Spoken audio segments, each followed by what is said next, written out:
खबर है कि ताइवान से बढ़ते तनाव और उसे अपनी ताकत दिखाने के लिए चीन की सेनाएं एक बार फिर युद्ध का अभ्यास करेंगी, जिसका सीधा मतलब यह है कि चीन की तीनों सेनाएं ताइवान पर हमले के लिए तैयार खड़ी है। और राष्ट्रपति शी जिनपिंग का एक इशारा मिलते ही वो ताइवान को तबाह करने के लिए उस पर धावा बोल देंगी, क्योंकि चीन किसी भी सूरत में ताइवान को अपने चंगुल से निकलने नहीं देना चाहता। उसे ना तो अमेरिका की चेतावनियों का खौफ है और ना ही उसे जंग की वजह से अपनी अर्थव्यवस्था के तबाह होने का डर।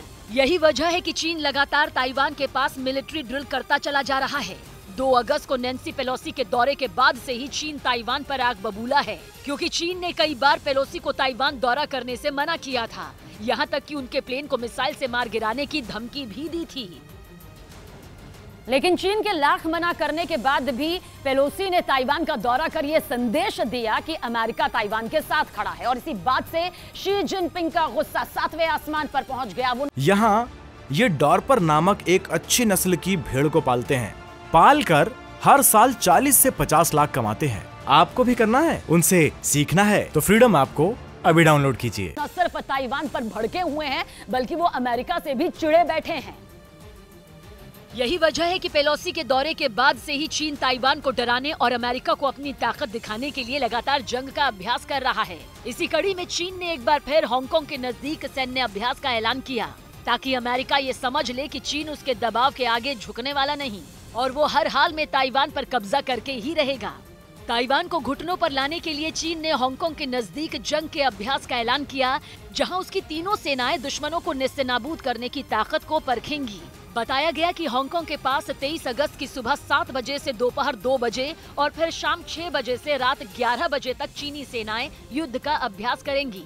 चीन ने अपने सैन्य अभ्यास को देखते हुए उस इलाके में जहाजों की आवाजाही पर पाबंदी लगा दी है, क्योंकि हांगकांग के 3 ओर यानी पूर्व, पश्चिम और दक्षिण में चीन सागर मौजूद है। वहां से ताइवान भी ज्यादा दूर नहीं। हालांकि हांगकांग के पास शुरू होने वाले सैन्य अभ्यास से पहले चीन ने पूर्वी चीन सागर में भी जंग का अभ्यास किया।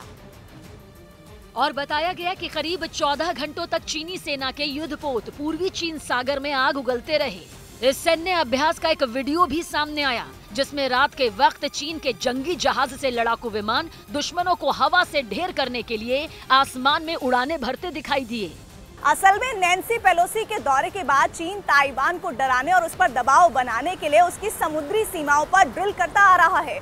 आरोप है कि चीन के लड़ाकू विमान और उसके जंगी जहाज कई बार ताइवान की सीमा में दाखिल भी हुए। ताइवान का आरोप है कि इन सैन्य अभ्यास के दौरान चीन बैलिस्टिक मिसाइलों को छोड़ने में भी नहीं हिचकिचा रहा। हालांकि ताइवान ने अमेरिका की मदद से चीन से निपटने के लिए कमर कस रखी है, जबकि चीन को सबक सिखाने के लिए अमेरिका ने भी एशिया प्रशांत क्षेत्र में सबसे ताकतवर जहाजों को उतार दिया है। और अमेरिका चीन को ये बार बार चेतावनी दे रहा है कि अगर उसने रूस वाली गलती दोहराई तो उसके इसके गंभीर परिणाम भुगतने होंगे। लेकिन चीन पर अमेरिका की इन चेतावनियों का कोई असर होता नहीं दिख रहा। कुछ रोज पहले ही चीन ने ताइवान को हड़पने के लिए समंदर में ऑपरेशन फिशिंग बोट शुरू किया, जिसके तहत चीन ने ताइवान की समुद्री सीमा की तरफ 10,000 फिशिंग बोट रवाना कर दी। चीन की दलील है कि इन फिशिंग बोट के जरिए बड़े पैमाने पर मछली पकड़ने का काम किया जाएगा। लेकिन असलियत ये है कि चीन इन फिशिंग बोट पर अपने हथियारबंद टुकड़ी को तैनात रखता है, जिनकी मदद से चीन समंदर में मौजूद छोटे छोटे द्वीपों पर कब्जा जमा लेता है।